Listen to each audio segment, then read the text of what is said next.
A collapse by the Somerset batsman late on day 2 put Yorkshire in the box seat at the halfway stage of the game. Welcome to the highlights from Taunton. Yorkshire had lost late wickets themselves at the end of the first day, which meant that they began the day on 375 for 7 with 2 new batsmen at the crease. Well, I say batsmen, with Matthew Hoggard one of them. You would normally have to say that comment with a pinch of salt, but he did bat really well with none of that blocking he was so famous for in his England career. He made 26 from 29 balls when he rather threw his wicket away, meekly chipping the ball to Alphonso Thomas. Hoggard and Ajmal Shahzad had done their first job, which was to surpass 400, and when joined by Stephen Patterson, Shahzad was not about to stop adding more runs. It was becoming a frustrating morning for Justin Langer's side, who would have been hoping to be batting early.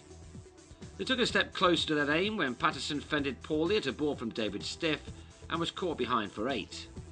And Stiff wrapped up the innings with his 3rd wicket of the morning, his 4th in the game so far, as James Lee played a timid shot and was taken by Marcus Trescothick. Then the former England man stayed in the game as he made yet another impressive start to an innings in what is turning out to be an exceptional season. The first job was for him and Aros Appiah to see off the new ball, which had taken some wickets in Yorkshire's total of 438. Typically it was Trescothick, who relishes batting at his home ground where he scored so many runs over the years, who was the major player in an opening partnership worth 51 runs. Trescothick has not failed to score at least a 50 in all of Somerset's 7 championship matches so far this summer, and he looked set early on to continue that amazing record. He lost Appiah for 17 as he was caught at second slip by Joe Sayers, and that brought in Langer, who began his innings with a boundary.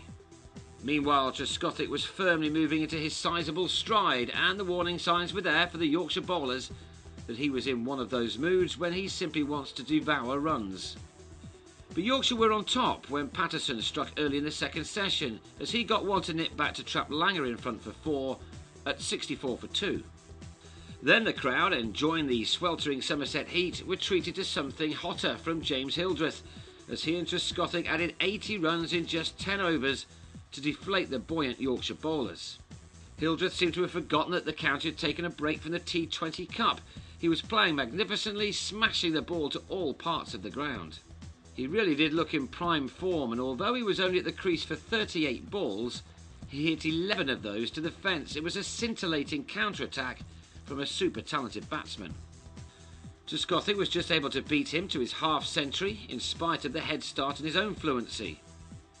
But Hildreth was right behind him as he brought up his 50 off 37 balls, nicking Shahzad wide of first slip. To the next ball, full of confidence, he went for boundary number 12 and missed a straight one, bowled for a brilliant 51 at 144 for 3. Trescothick was then joined by informed Xander de Brain, and the two played sensibly as they aimed to bat the session out with no further loss. Trescothick continued to play some sweetly timed shots, hitting this one all the way for 6. He's now the leading run scorer in the Championship in what has been yet another wonderful season for this supreme talent in all forms of the game. He and de Brain were again taking the match to Yorkshire in a game which was ebbed and flowed throughout with some standout performances. Day 1 belonged to a left-hander opening in the innings as Jacques Rudolph scored his second 190 of the season, and Day 2 was belonging to another opening left-hander. Trescothick went to another 100 with a typically well-timed leg-side shot.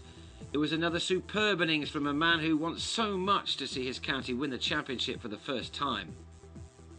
Just afterwards, following a stand of 71, de Brain inexplicably mistimed a cover drive off Lee, spooning a simple catch to Andrew Gale.